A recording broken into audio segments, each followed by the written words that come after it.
Hello friends, ये part वहीं से स्टार्ट होता है जब फैम कहती है कि तुम ये क्या कर रहे हो, तुमने तो पहले मुझसे शादी करने का प्रॉमिस किया था, फिर तुमने इससे शादी क्यों कर ली। यान कहता है मैं तो सिर्फ अपनी डॉटर के लिए स्टेप मदर ढूंढ रहा था, चाहे वो तुम हो या मिस यून, मुझे कोई फर्क नहीं पड़ता। फैम किन से कहती है कि ज्यादा खुश होने की जरूरत नहीं है, यान ने तुमसे शादी सिर्फ तुम्हारे फेस की वजह से की है और उसके दिल में सिर्फ उसकी मरी हुई वाइफ रहेगी। किन कहती है कि मैं जानती हूँ जिंदा इंसान मरे हुए इंसान को नहीं हरा सकता, इसलिए मैंने कभी भी जीतने के बारे में सोचा ही नहीं है। फिर वो फैम के कान में कहती है कि तुम्हें पता है कि पहले तुमने मुझसे क्या कहा था। फिर फ्लैशबैक में दिखाते हैं कि फैम किन से कहती है कि मैं यान की गर्लफ्रेंड हूँ, तुम मुझे कभी नहीं हरा पाओगी। तो प्रेजेंट में किन उससे कहती है कि अब मैं यान की वाइफ हूँ, तुम मुझे कभी नहीं हरा सकती।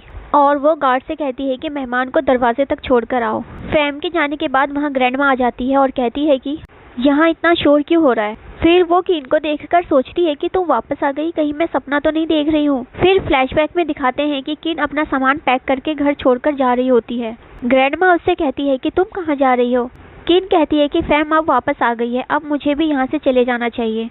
ग्रैंडमा कहती है कि तुम यहीं रहो, मैं तुम्हारा सपोर्ट करूंगी। उस फैम के पेरेंट्स ने मेरे बेटे और बहू की जान बचाई थी, अगर वो शादी करना चाहती है तो उसे शादी करने दो, मेरी बहू हमेशा से तुम ही रहोगी। प्रेजेंट में लोग ग्रैंडमा से कहते हैं कि ये आपकी किन नहीं बल्कि मिस यून है। ग्रैंडमा कहती है कि ये कैसे पॉसिबल हो सकता है, ये तो बिल्कुल किन जैसी दिखती है। तब किन उनसे कहती है कि मैंने यान से शादी सिर्फ बच्चों का ख्याल रखने के लिए की है, इसका प्यार से कोई लेना देना नहीं है। ग्रैंडमा कहती है कि अब मैं बहुत बूढ़ी हो चुकी हूँ, सब कुछ तुम पर डिपेंड करता है, कहकर चली जाती है।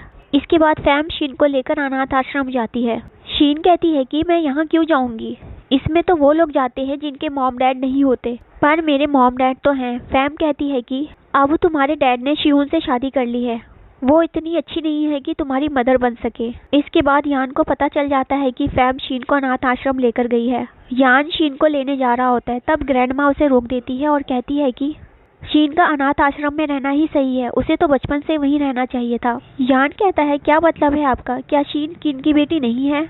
ग्रैंडमा कहती है हाँ, वो किन की बेटी नहीं है, वो तुम्हें बिना बच्चों के ही छोड़कर चली गई थी।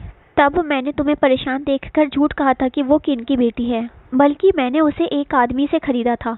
अब जब तुम्हारी शियोन से शादी हो गई है तो फ्यूचर में तुम्हारे भी बच्चे होंगे, तो शीन का जी फैमिली में रहने का कोई मतलब नहीं है। इसके बाद किन यान से पूछती है कि शीन कहाँ है। यान उससे कहता है कि शीन अब अनाथ आश्रम में रहेगी। तो किन उसे थप्पड़ मार देती है और कहती है तुम पागल हो गए हो क्या, शीन तुम्हारी बेटी है, फिर तुम उसे अनाथ आश्रम में कैसे भेज सकते हो। यान कहता है कि शांत हो जाओ, ये सब मैं तुम्हारे अच्छे के लिए कर रहा हूँ। किन कहती है कि क्या तुमने कभी भी मुझसे मेरी मर्जी पूछी है, मुझसे गलती हो गई, तुम हमेशा कोल्ड पर्सन ही रहोगे और कभी चेंज नहीं होगे। इसके बाद किन शीन के पास जाती है और उससे कहती है कि मैं तुम्हें घर ले जाने आई हूँ। शीन कहती है कि मेरे कोई पेरेंट्स नहीं है, मैं एक अनाथ हूँ। किन कहती है कि ये तुम्हें क्या हो गया है, तुम मेरी तरफ देख क्यों नहीं रही हो। यान कहता है कि हमें इसे हॉस्पिटल लेकर जाना होगा। डॉक्टर बताते हैं कि बच्चे को सदमा लग गया है और वो किसी अजीब माहौल में पहुंच गया है, उसे धीरे धीरे प्यार देकर ठीक किया जा सकता है। यान फैम के पास जाता है और उससे कहता है कि तुम पागल हो गई हो क्या, तुमने मेरी बेटी को अनाथ आश्रम में क्यों भेजा।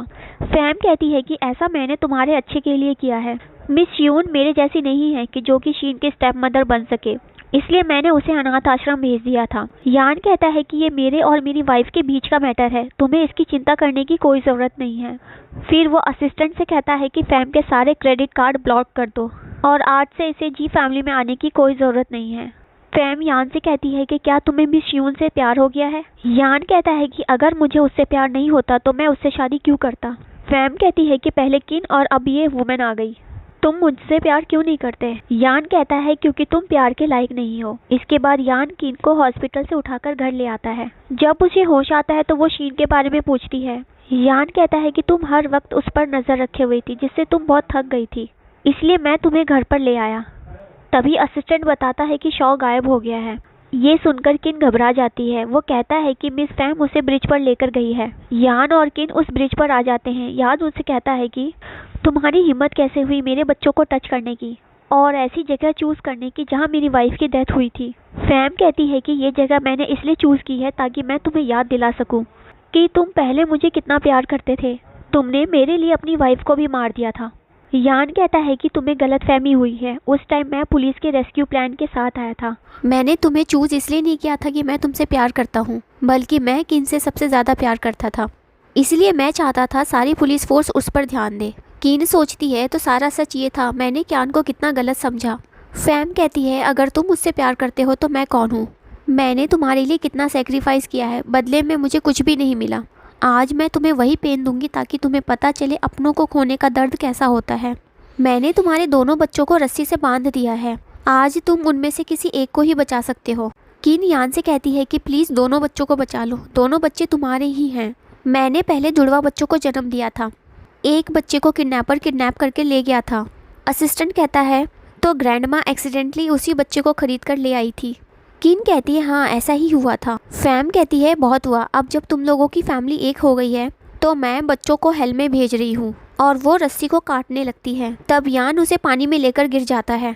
इसके बाद कीन यान को हॉस्पिटल लेकर आती है, जहाँ ग्रैंडमा दोनों बच्चे उसके पास आ जाते हैं। ग्रैंडमा कहती है कि सारी गलती मेरी ही है, मुझे पहले ही शीन की इन्वेस्टिगेशन कर लेनी चाहिए थी, जिससे तुम और यान बहुत जल्द एक हो सकते थे।